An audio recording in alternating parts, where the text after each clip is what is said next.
Hi everyone and welcome to the General Hospital recap for May 5th. Thank you so much for watching. If you're like, Carly, where have you been? I made a video. Where has Carly been? So go check that out, but let's get right to it. So at the PCPD, Julian is in the interrogation room.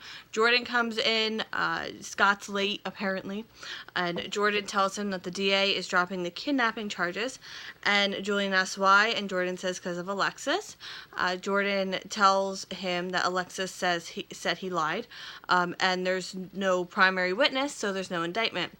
Jordan knows one of them lied, and she's going to figure out who it was and make sure the charges stick. Alexis comes into the PCPD, and she recognizes Malcolm O'Hara.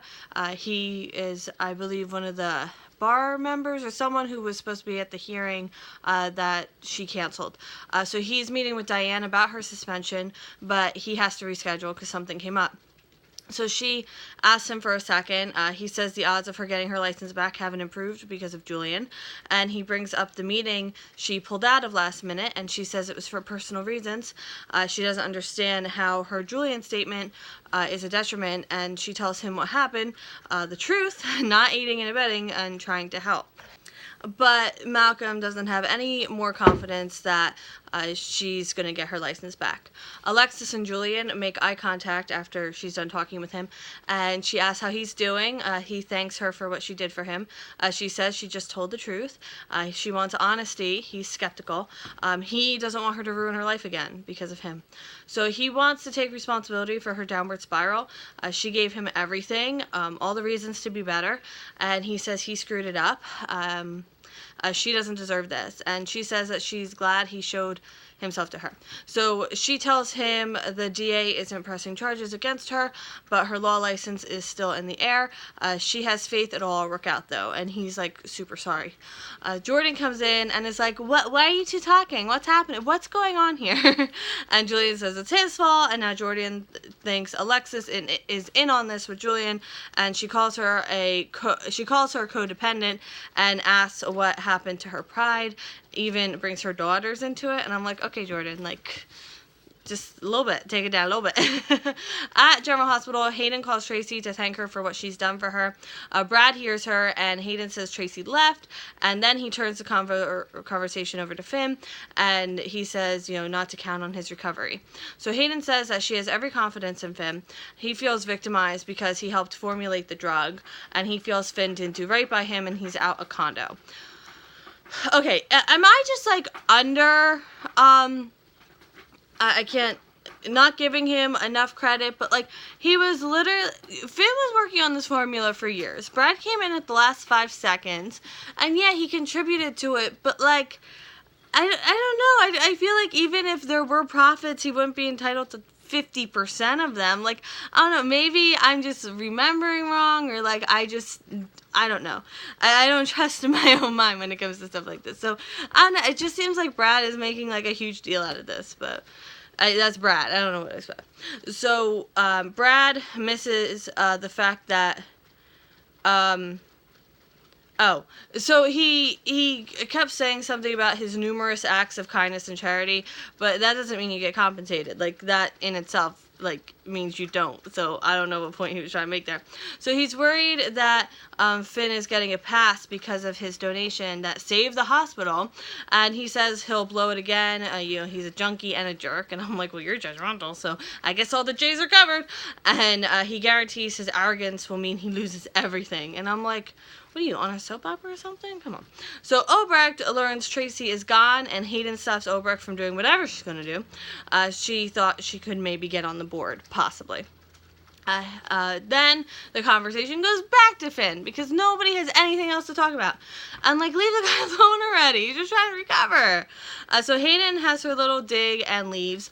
Brad says something about to hit the fan with Finn, and now Obrecht gives his sob story to Obrecht, and now they're buddy-buddy. I can't. You know how much I can? I can't. Also at the hospital, Griffin got the second drug test back, and it came up positive. So he's out, Finn, and he's like, and I'm sorry, why is everyone making the Brad connection? Why? Seriously. So I'm getting angry a little bit. I smile when I'm angry.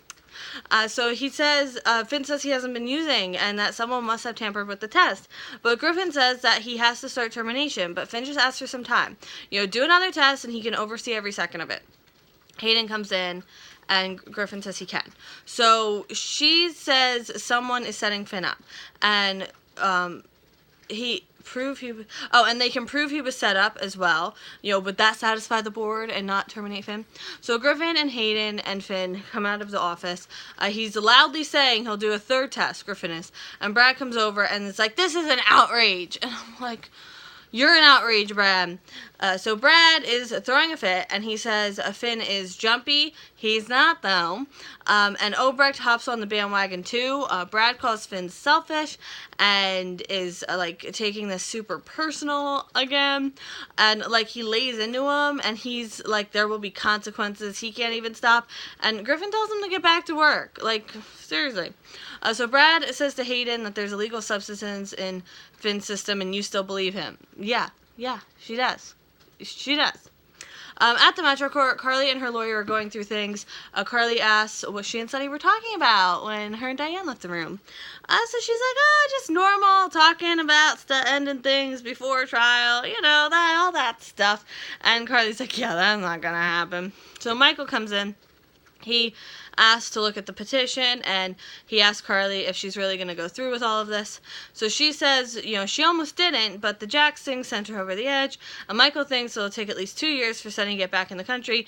Carly thinks it'll be more 6 months. So it's really no big deal what she's doing. So she says she has no regrets, and he says, not yet, but all these businesses mean a lot to Sunny, and they're not just fronts, but she's not backing down, and she's giving him a taste of his own medicine. At least that's how she sees it. So then Carly says, Jocelyn's on her side, and she wants to know if Michael is too. And, this is where I diverge, to be quite honest with you. Me and Carly, now we're on different Carly tracks.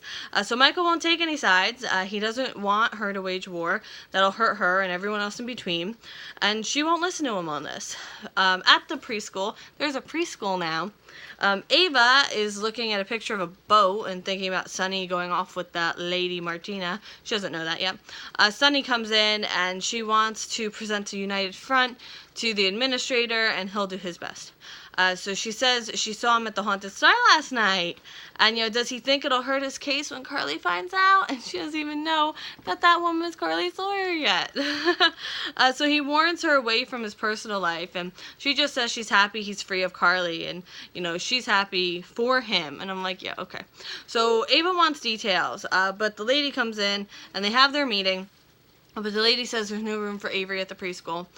And Ava, even though she's a really great kid, they applied late and didn't have references, and Ava tries to bribe the woman, but Sunny thinks it's more about their reputations. So he brings up Carly and what a great mother she is to Avery, and her brothers and sisters, they all went to the same school, and even her nephew, so weird, right? Rocco is Avery's nephew, but we'll move past that. Will make her feel more connected to the family, just to be one of the family. So Lady's gonna see what she can do. Maybe they can squeeze one more in, and Sunny has arranged a donation, because that's what you call it, a donation. So Ava says Sunny was really good with her and she hopes they can work together. He's like, yeah, gotta go. And she tries to work her way into the divorce again.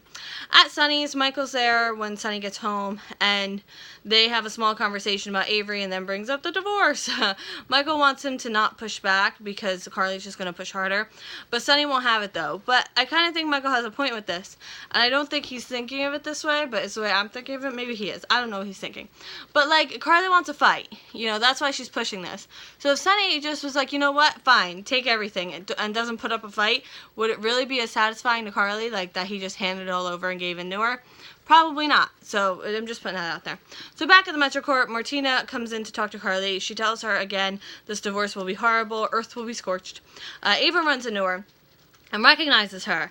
And Ava tells Martina she has a custody issue. And Martina says she can't handle other clients. And then Carly walks back up and Ava's like, oh my God. She can't right now. She just hit the jackpot.